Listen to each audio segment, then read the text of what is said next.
Bon voilà, depuis quelques mois tout le monde me parle de la série Narcos, du coup avant de la commencer j'ai eu envie de me renseigner à fond sur le personnage au centre de cette série, à savoir Pablo Escobar. Et après des jours de recherche mêlant autobiographie, archives vidéo et archives papier, je comprends pourquoi ce type fascine autant les gens. Alors entre ce que je savais et ce que j'ignorais, voici plusieurs clics droits sur celui que l'on surnommait El Patron.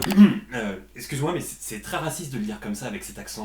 Ouais, je sais, mais si je le lis en français, c'est très nul, regarde. Voici plusieurs clics droits sur celui que l'on surnomme El Patron. Oh yeah, ça vous dirait un ice cream avec mon ami et moi? Selon un classement du magazine Forbes paru en 1987, Pablo Escobar faisait partie cette année-là des 30 personnes les plus riches au monde.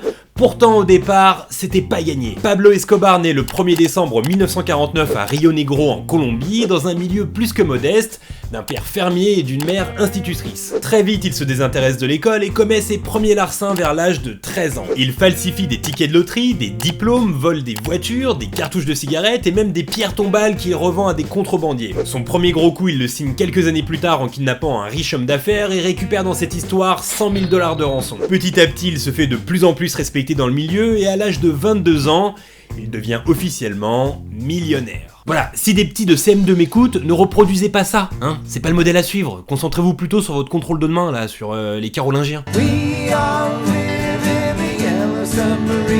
Très vite, Pablo Escobar devient le grand baron de la drogue en Colombie et sa puissance est telle que dans les années 80% de la cocaïne sniffée aux États-Unis provient de son cartel basé à Medellín. Alors pour faire passer illégalement toute cette drogue, Escobar mit en place plusieurs stratagèmes. Le plus courant consistait à placer la drogue dans des roues d'avion, ce qui permettait aux pilotes d'empocher la somme de $500 000 en échange de leur coopération et de leur silence. Il utilisa également une technique qui consistait à tremper des jeans dans de la cocaïne liquide. Une fois récupérés, les jeans étaient nettoyés avec un produit spécial afin de récupérer la drogue. Et comme Escobar voyait les choses en grand, il acheta 2 sous-marins équipés d'un faible signal radar afin de faire transiter toute cette cocaïne. Voilà, moi qui pensais que le personnage fictif de Heisenberg était le trafiquant ultime, je suis peu à peu en train de revoir mon jugement.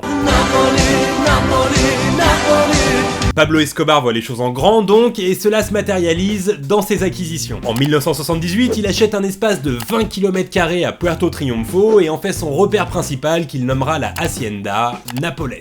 À l'intérieur, il fait construire des piscines, une arène de corrida, un circuit de karting, des hôtels de luxe pour recevoir ses proches, une piste d'atterrissage, des routes, des lacs artificiels pour faire du jet ski, des maquettes de dinosaures et même un zoo dans lequel il fera importer des éléphants, des girafes, des chameaux et même 2 hippopotames. Lorsque le règne de Pablo Escobar prend fin en 1993, le lieu est complètement pillé et laissé à l'abandon, les animaux du zoo étant livrés à eux-mêmes. Du coup, les 2 hippopotames ont entre-temps créé une véritable dynastie et se comptent aujourd'hui au nombre de 40. En 2007, l'État s'approprie les lieux et décide d'en faire un parc d'attractions. Il est désormais possible de visiter le domaine, de s'y baigner et d'observer plusieurs animaux qui ont été réintroduits à l'intérieur du site. Le point d'orgue étant la photo souvenir devant l'entrée de la Hacienda qui présente une arche sous un avion. Alors, pour certains, cet avion serait le tout premier dans lequel Pablo Escobar a exporté de la drogue seul aux commandes, et pour son fils, il s'agit d'un avion qui a été reconstitué de toutes pièces suite à un crash dans lequel le meilleur ami de son père a péri. Voilà, en gros...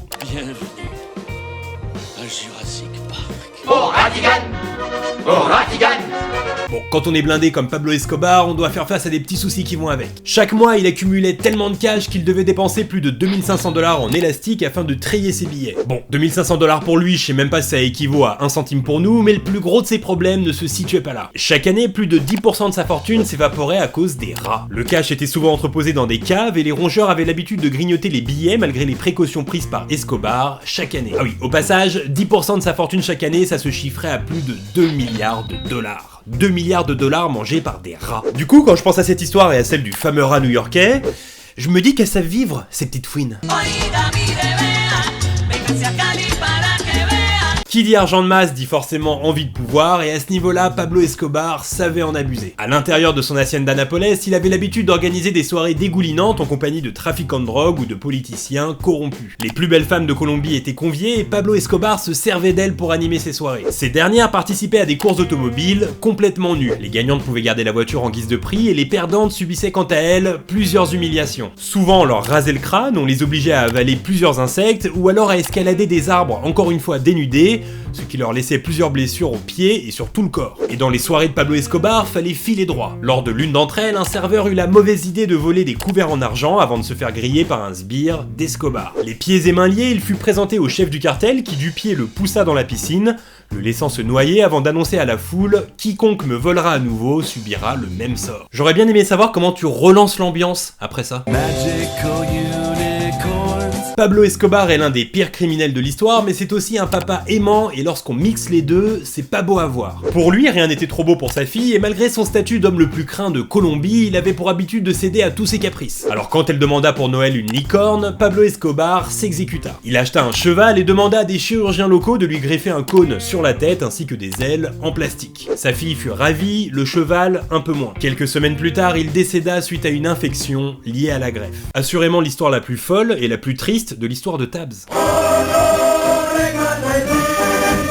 La plus grande peur de Pablo Escobar était de se faire extrader un jour aux États-Unis et de finir sa vie là-bas, en prison. Alors pour éviter ce cas de figure, il tua. Beaucoup. Parmi les 4000 morts qui lui sont imputés, 200 étaient juges et 1000 étaient policiers, journalistes ou encore membres du gouvernement. Le problème, c'est qu'il y en avait toujours un nouveau à tuer chaque semaine. Et sa plus grosse cible en 1989, c'était César Gaviria. Cet homme était à l'époque candidat à l'élection présidentielle et promettait de combattre sans relâche les trafiquants de drogue. Alors pour l'éliminer, Pablo Escobar fit placer une bombe à l'intérieur d'un Boeing d'Avianca Airlines qui explosa en plein vol et tua les 107 passagers, ainsi que 3 personnes au sol. Suite à un retard salvateur, César Gaviria rata le vol à la dernière minute, un miracle qui le poussa à poursuivre la lutte. Quelques mois plus tard, il deviendra président de la Colombie et sous sa législature verra Pablo Escobar tomber sous les balles.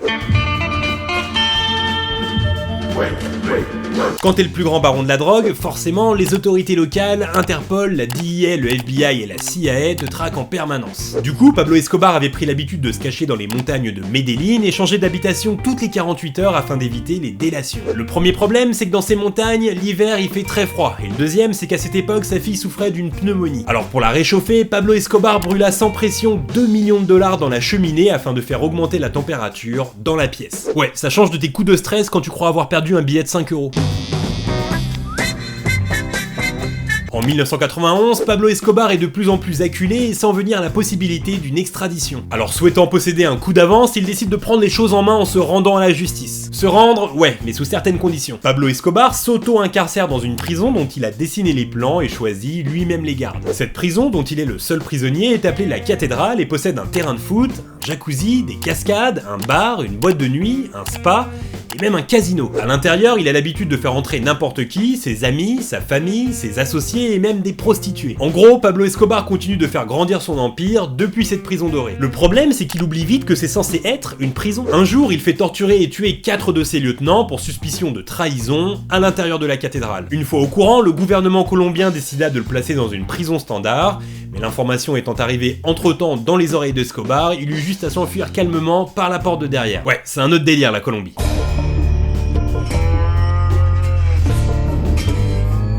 Bon, Pablo Escobar qui brûle 2 millions de dollars, ça paraît ouf, mais pour lui ça représentait vraiment rien. Par semaine, Pablo Escobar gagnait grâce au trafic de cocaïne la somme de 420 millions de dollars, ce qui veut dire 22 milliards par an. Alors bien évidemment, impossible de placer tout cet argent liquide à la banque, du coup Pablo Escobar prit au fil du temps l'habitude d'enterrer des barils de billets un peu partout. Le truc c'est qu'en 1993, le règne de Pablo Escobar prit fin prématurément et qu'aujourd'hui, les autorités estiment qu'en Colombie, quelques milliards de dollars sont encore enfouis dans le sol à divers endroits. En 2015, un fermier colombien nommé José María Cartolos trouva en défrichant ses terres quelques-uns de ces barils qui contenaient la somme de 600 millions de dollars. Alors, comme je vous imagine déjà en train de quitter subitement cette vidéo pour réserver un billet d'avion pour la Colombie, c'est sur cette dernière info que se clôt l'épisode d'aujourd'hui. Voilà, si t'as aimé cette vidéo, n'hésite pas à mettre un pulsar azul, à la compartir et à t'abonnarte à la chaîne YouTube si ce n'est pas encore fait. Tu peux aussi me suivre sur Facebook et sur Twitter, histoire d'agrandir mon cartel. À côté de ça, après avoir parlé de Narcos, je serais bien curieux de savoir quelle série vous regardez en ce moment, histoire que la section commentaires soit remplie de bons conseils. Perso, je suis en train de finir Freaks and Geeks et cette série est assurément une des 5 meilleures que j'ai pu voir dans ma vie. On se retrouve comme chaque semaine mercredi prochain à 18 h et cette fois-ci on s'intéressera à l'inégalable Tom Hanks. Jusque là, portez-vous bien et je vous dis à bientôt. Bye.